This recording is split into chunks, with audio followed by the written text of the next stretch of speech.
apa yang dimaksud dengan ayat atiullaha wa atiur rasul. Atiu ini dengan huruf ta, bukan huruf ta, ya. Oleh karena itu kalau mau nulis ayat Al-Quran, lihat aja langsung ayatnya, jangan langsung tulis nanti salah. Wa ulil amri minkum, dan ulil amri di antara kamu. Apakah boleh kita mengikuti pemimpin yang tidak memakai hukum Islam? Islam telah mengajarkan ketaatan kepada pemimpin mutlak, dalam arti baik pemimpin itu pemimpin yang saleh maupun pemimpin yang fajir, durhaka. Ini merupakan akidah Ahlus Sunnah wal Jamaah. Saudara penanya dan saudara-saudara sekalian di studio ini maupun yang sedang mendengar, silahkan mentelaah, meneliti kitab-kitab, seluruh kitab para ulama Ahlus Sunnah. Pasti ada bab itu, kewajiban taat kepada pemimpin selama tidak diperintah maksiat. Apabila diperintah maksiat, tidak boleh mendengar, tidak boleh mentaatinya. Idza umira bi maksiatin, kata Nabi sallallahu alaihi wasallam, fala sam'a wala ta'ah. Tetapi tidak keluar dari kepemimpinannya, tidak mengangkat senjata kepada mereka, kepada pemimpin, atau dengan bahasa yang lain, tidak memberontak, tidak menjatuhkannya. Kalau dia berbuat kezaliman, dia melakukan pelanggaran, imma pemimpin itu sudah tahu, memiliki ilmunya atau tidak. Jangan kita sangka-sangka dari kejauhan, datangi pemimpin itu. Saudara sudah tahu ini haram, ini tidak boleh, ini diperintah, ini dilarang. Tidak boleh kita menyangka dari kejauhan. Kata Nabi SAW, iyyakum wadh-dhann fa inna adh-dhanna akdzabul hadits. Awaslah kamu dari sangka-sangka, karena sangka-sangka itulah sedusta-dusta perkataan. Hadis sahih dikeluarkan oleh Imam Bukhari dan Muslim. Para pemimpin yang dahulu juga, dia sebagian tidak memakai hukum Allah untuk kepentingan dirinya, yang korupsi dan lain sebagainya. Namun para ulama berada di hadap, tetap tidak keluar.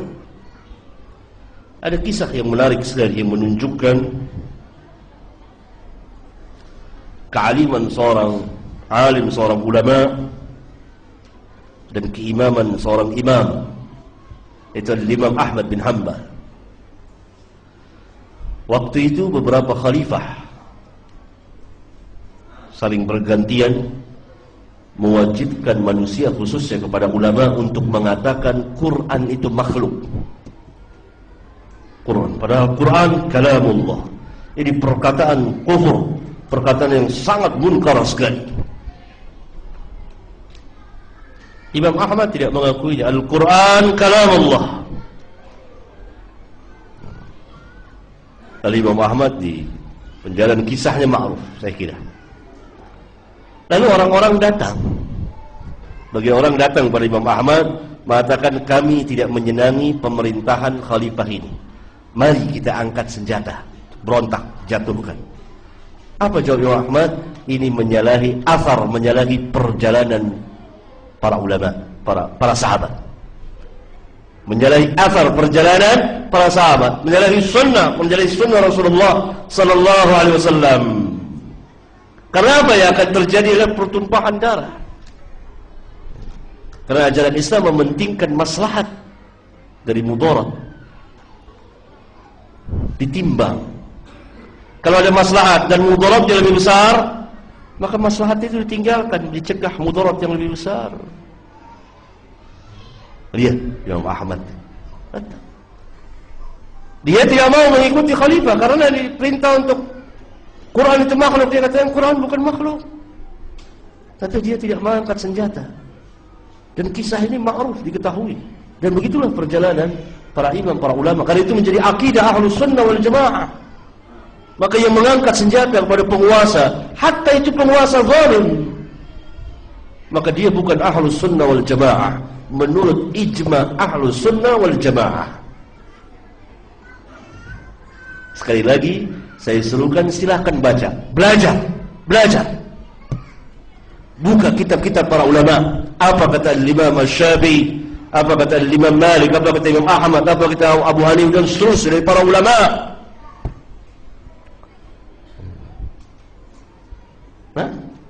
Tetap wajib taat. Perintah maksiatnya jangan diikuti, jangan ditaati. Nah tadi, kalau penguasa tidak melaksanakan hukum Allah, imma dia sudah tahu atau belum tahu.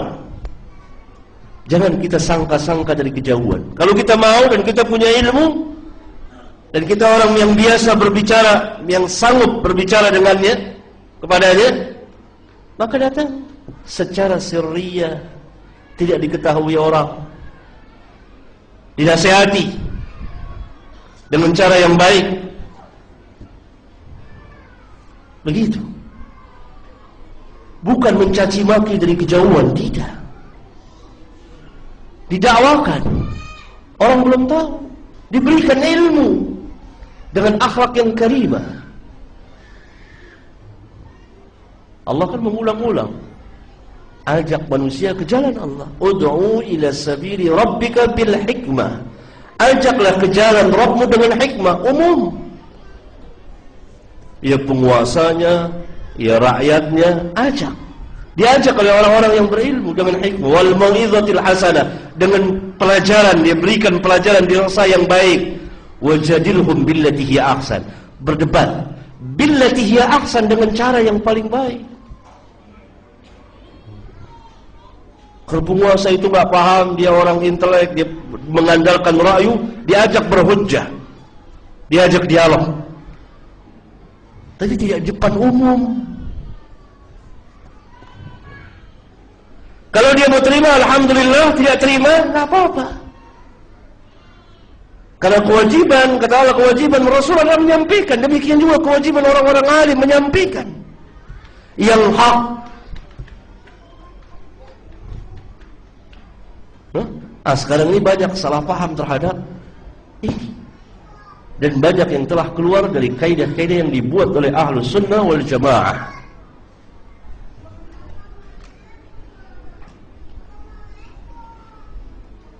Itu.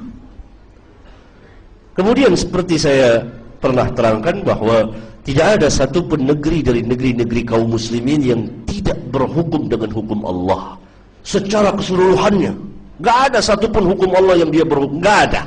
Tidak ada. Apakah di negeri itu tidak tegak azan? Gak. Berkumandang azan di negeri Indonesia ini,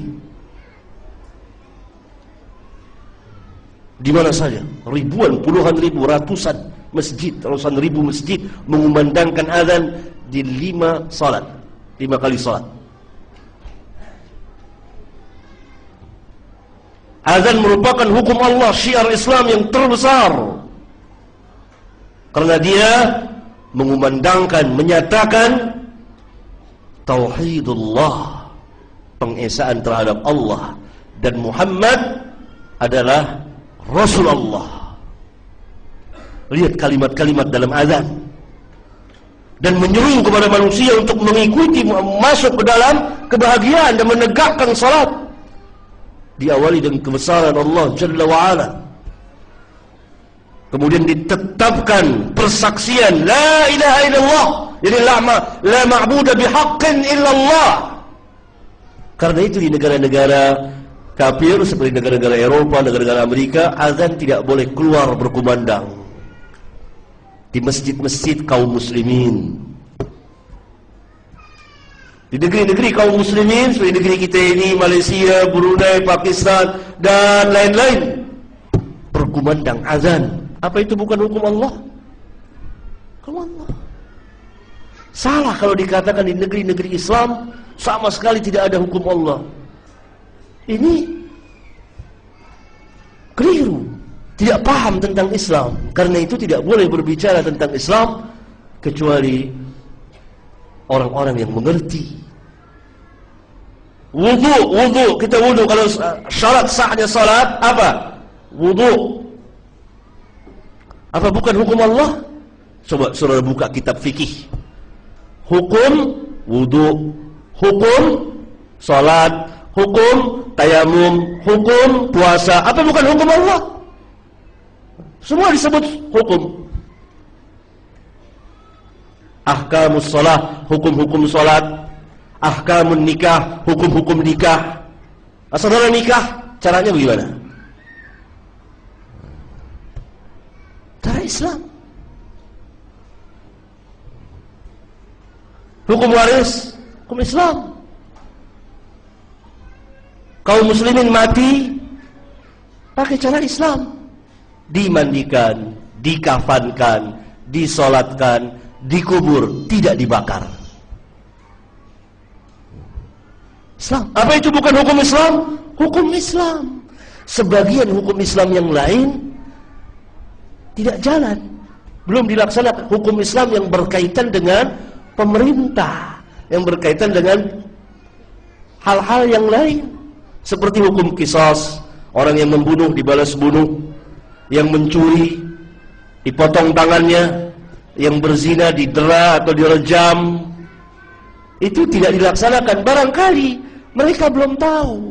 Kalau sudah tahu, sampai kepada mereka keterangan yang tidak jelas, atau tahu tidak paham, atau bukan ulama yang menjelaskannya, tidak ada yang menasehati mereka. Harus dinasehati dengan cara yang baik, diberikan pelajaran, karena mereka kaum muslimin.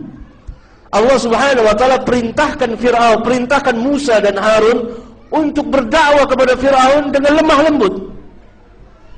Fir'aun penguasa besar ketika itu. Faqula lahu qawlan layyina, ucapkan kepadanya perkataan yang layyin, la'allahu yatadzakkaru aw yakhsha, la'allahu yatadzakkaru aw yakhsha, agar supaya dia yatadzakkar. Yatadzakkar apa maknanya? Mengingat kesalahan yang dia lakukan, lalu dia tobat. Aw yakhsha, lalu dia tunduk habis tobat, mengerjakan amal taat. Itu inti dari dakwah dan memperingati orang yang salah. Tapi yang menarik perhatian kita di sini, Allah Jalla wa'ala perintahkan Musa dan Harun untuk berdakwah kepadanya secara dengan akhlak yang karimah, akhlak yang tinggi sekali, yang menunjukkan kemuliaan dan ketinggian agama Allah, yang menunjukkan kemuliaan dan ketinggian para nabi dan rasul, yang menunjukkan bahwa dakwah para nabi dan rasul itu dengan hujjah, dengan ilmu yang tidak bisa terbantahkan. Oleh karena itu tidak ada omongan Fir'aun, tidak bisa ngomong apa-apa, karena kesombongan dia yang luar biasa. Dia tolak kebenaran. Lihat, ini Islam. Didakwakan, diajarkan, bukan dicaci maki, bukan diserang, didakwakan, karena mereka saudara kita. Innamal mu'minuna ikhwah. Semua orang mukmin bersaudara. Al-muslim akhul muslim, orang muslim saudara orang muslim yang lainnya. Unsur akhaka zaliman aw mazluman, kata Nabi sallallahu alaihi wasallam. Tolong saudaramu yang zalim dan dizalimi. Para sahabat bertanya, bagaimana menolong saudara kita yang zalim? Apa membantu kezalimannya? Tidak, kata Nabi sallallahu alaihi wasallam. Pegang tangannya, cegah dia dari melakukan kejahatan. Itu menolong saudara kita. Nah, kalau kita lihat di sebagian negeri-negeri Islam, pemerintahannya tidak memakai hukum-hukum yang tadi saya sebutkan, barangkali mereka belum tahu, belum sampai ke tangan. Didakwakan, dan dakwah bukan tidak semudah membalikkan telapak tangan. Ini dakwah merubah jalan alur pikiran kehidupan seseorang. Perlu dengan kesabaran, perlu dengan ilmu, perlu dengan keteguhan hati. Tahu? Antum saya kira tahu semuanya. Berapa lama Nabi Nuh alaihi salatu wasallam berdakwah di tengah-tengah kaumnya? 950 tahun. Itu Nabi Nuh, ulul azmi. Dakwah. Tidak ada yang mengikutinya kecuali beberapa puluh orang. Dikatakan 80 atau 81 orang. Berpuluh tahun Ibrahim Khalilur Rahman, kekasih Allah, berdakwah di tengah-tengah kaumnya, berdakwah pada bapaknya. Tidak ada yang mengikuti dia, seorang pun juga, kecuali istri dan keponakannya. Hanya 2 orang. Itu bapaknya para nabi dan rasul. Tapi kemenangan para nabi dan rasul adalah telah menegakkan hujjah, menampakkan kebenaran, menjelaskan kebenaran dengan benar, dengan cara yang Allah Subhanahu wa ta'ala perintahkan.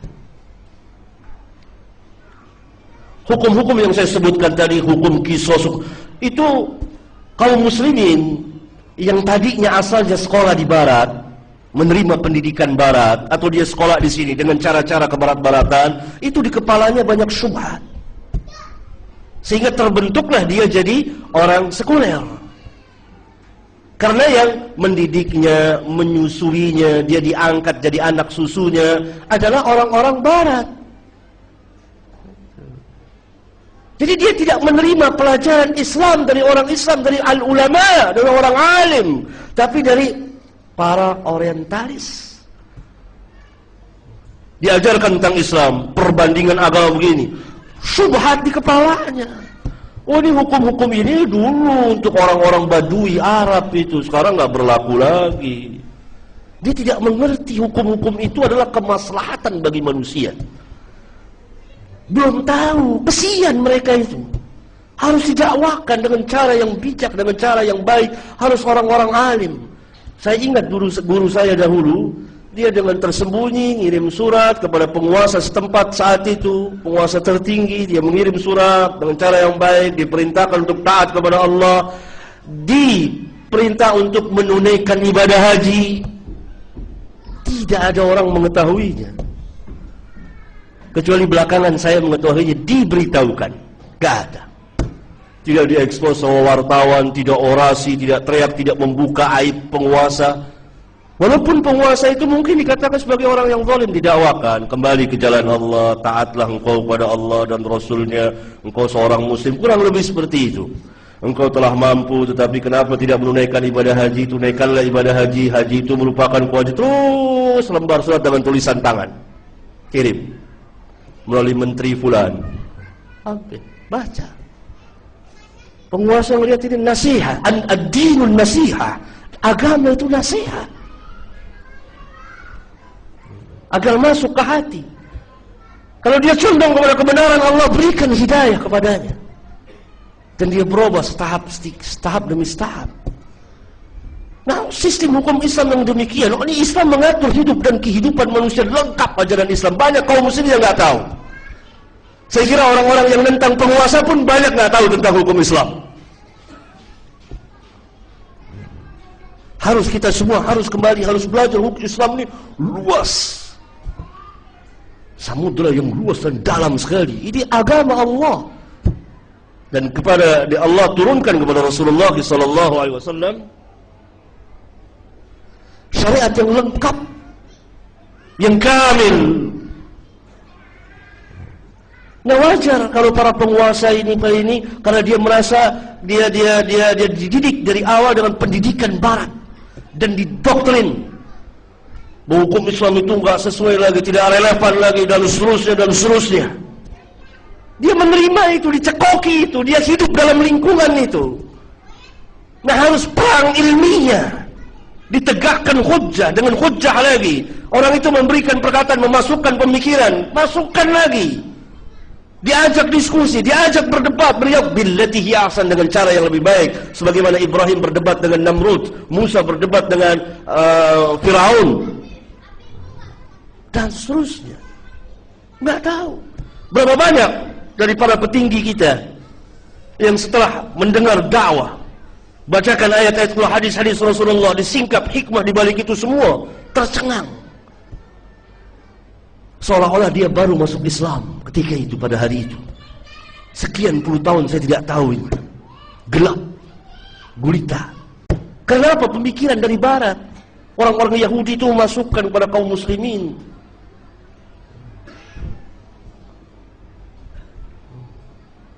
Dia tidak tahu bagaimana besarnya hukum qisas itu. Apa kata Allah? Walakum fil qisasi hayatu ya ulil albab. Bagi kamu, hai orang-orang yang beriman, dalam menegakkan hukum qisas itu ada kehidupan. Bagi siapa? Ulul albab. Ulul albab apa? Ashabul uqul, orang-orang yang memiliki akal, yang mempergunakan akalnya.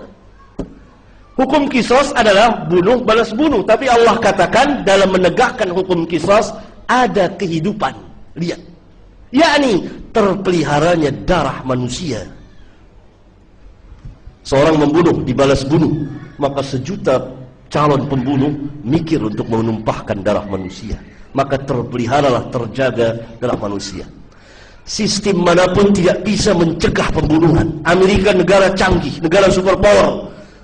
Sekian menit sekali ada pembunuhan di seluruh daerah Amerika. Tidak bisa mencegahnya, hanya Islam. Dengan sebuah ayat itu. Walakum fil qisasi hayatu ya ulil albab. Ini yang berbicara saya, bukan ulama.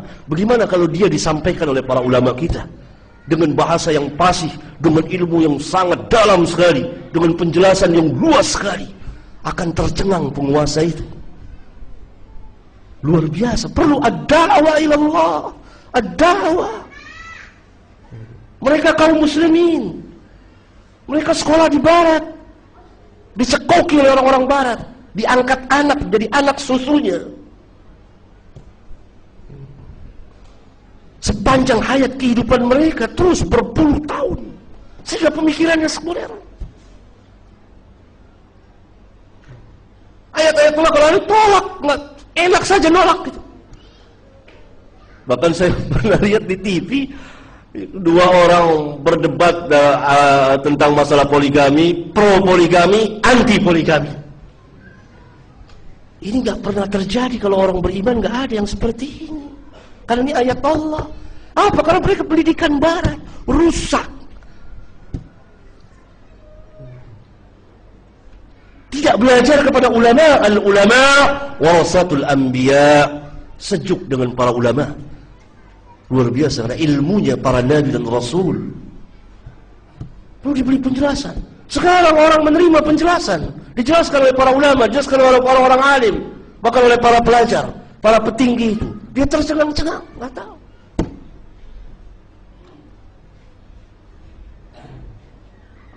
Perjalanan panjang, merubah pemikiran seseorang, merubah pemikiran masyarakat, kembali kepada agamanya, al-Islam. Barangkali ini yang bisa saya sampaikan. InsyaAllah di lain waktu kita sambung lagi, karena sudah hampir masuk waktu zuhur. Semoga bermanfaat apa yang saya sampaikan, dan mohon maaf kalau ada kata-kata yang kurang baik. Subhanakallahumma wa bihamdika asyhadu an la ilaha illa anta astaghfiruka wa atubu ilaik. Wassalamu alaikum warahmatullahi wabarakatuh.